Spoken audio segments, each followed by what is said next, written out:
Tag line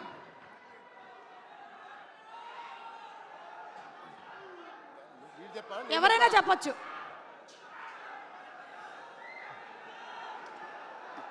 ఈ టోపీ ఎవరికి పెట్టాలో ఆలోచిస్తున్నాడు.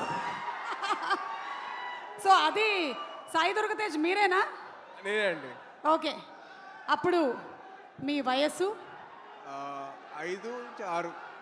ఓకే. యా. అంటే ఆ వయసులో టోపీ ఎవరు పెడితే బాగుంటుందని చెప్పి మాయ అడిగారు.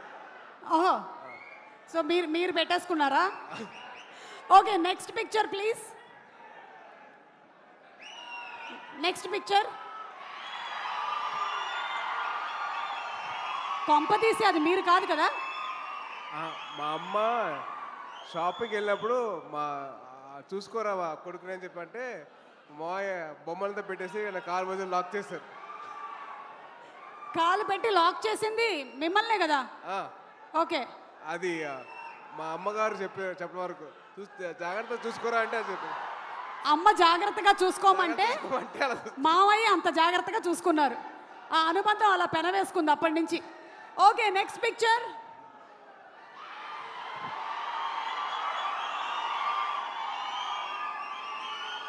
అంటే ఈరోజు సెలబ్రేషన్స్లో అక్కడ చాలామంది మీరు అక్కడ చేస్తున్న పని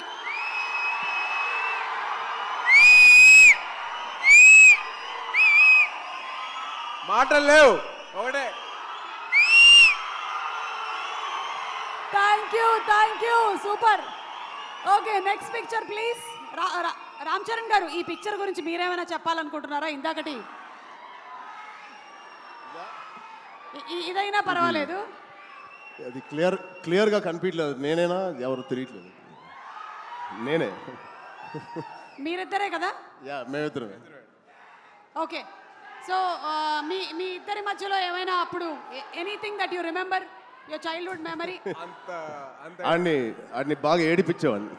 మీరు బాగా ఏడిపించేవాళ్ళ? Yeah. ఎప్పుడైనా మీరు సాయి ధరమ్ తేజ్ని బాగా చదువుకో అని చెప్పారా? నా పేరు నిలబెట్టరా అని చెప్పేవాడిని. నాకన్నా మంచి మార్క్స్ రావాలి రా. అంటే చాలా వరకు చరణ్ చేసే పనులకి నేను కవరింగ్ చేసేవాడిని. లేదు నేనే చేసా అని చెప్పి చాలా వరకు కవరింగ్ చేసేవాడిని. ఓ, అలాగే మీకు ఎప్పుడైనా మీ అమ్మ నాన్న చరణ్ నేను చూసి నేర్చుకో అని చెప్పినవి ఏమైనా ఉన్నాయా? అంటే అలా మాత్రం చేయొద్దని చెప్పి చాలా మంది చెప్పారు. అలా చేయొద్దని చెప్పారా? చేయొద్దని చెప్పారు. ఓకే, అంటే అలా చెయ్యొద్దు, వాడిని చూసి నేర్చుకో అని చెప్పారు. ఓహో, అలా అబ్బా. ఇది సూపర్, అదిరిపోయింది. Okay, next picture please.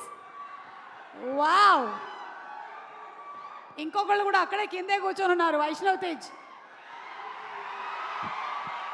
కాదు, మాకు సాయి దుర్గ తేజ్, రామ్ చరణ్ గారు ఈవెంట్స్లో కనిపించినా ఎక్కడైనా పబ్లిక్ ప్లాట్ఫామ్స్లో చూసినా చాలా డిసిప్లిన్డ్గా ఉంటారు. మీ కజిన్స్తో ఎలా ఉంటారని కొంచెం ఆయన ఇంకొక యాంగిల్ చెప్పొద్దంటున్నారా? చెప్పొద్దంటున్నారు. చాలా పద్ధతిగా చాలా అందరినీ కలుపుకొని ఉంటాడండి. ఏంటేంటి? చాలా పద్ధతిగా, చాలా ఆహ్లాదకరంగా, చాలా హ్యాపీనెస్తో ఉంటామండి మేము. అవునా? నిజంగా ఒక్కసారి మీరందరూ కలిసినప్పుడు ఇన్సిడెంట్ గుర్తు చేసుకోండి. ఏమైనా ఉంటే ఇప్పుడు పబ్లిక్లో చెప్తాడా? ఓకే, అయితే తర్వాత మనం ప్రైవేట్గా కలిసి మాట్లాడుకుందాం. Next picture please.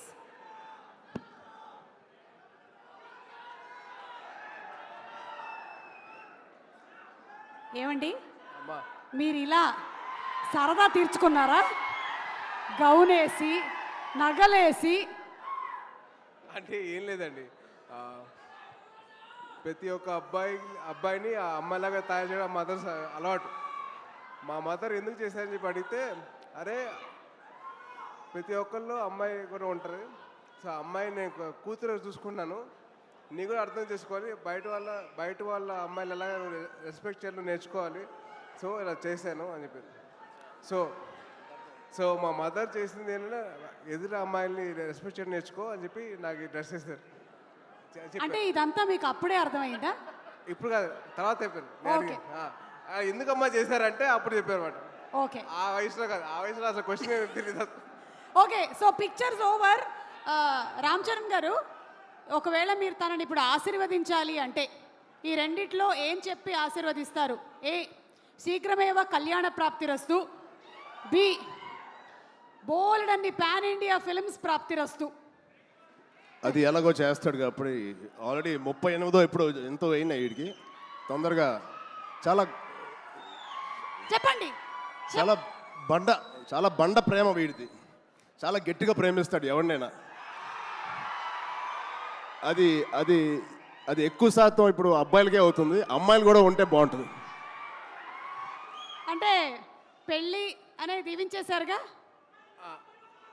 అయిపోయింది బాబు.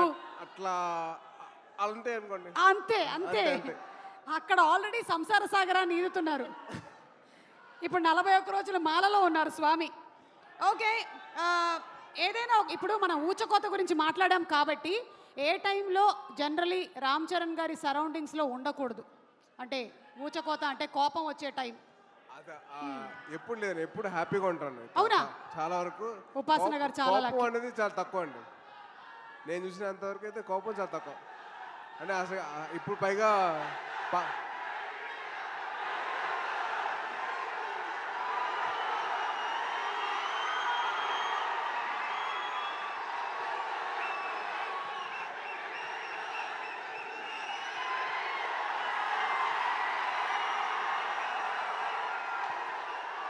ఓకే, సో రామ్ చరణ్ గారు మాట్లాడే ముందు రామ్ చరణ్ గారు ఇంకొకసారి వీడియో వేయొచ్చా? Okay, so let's have the glimpse once again please.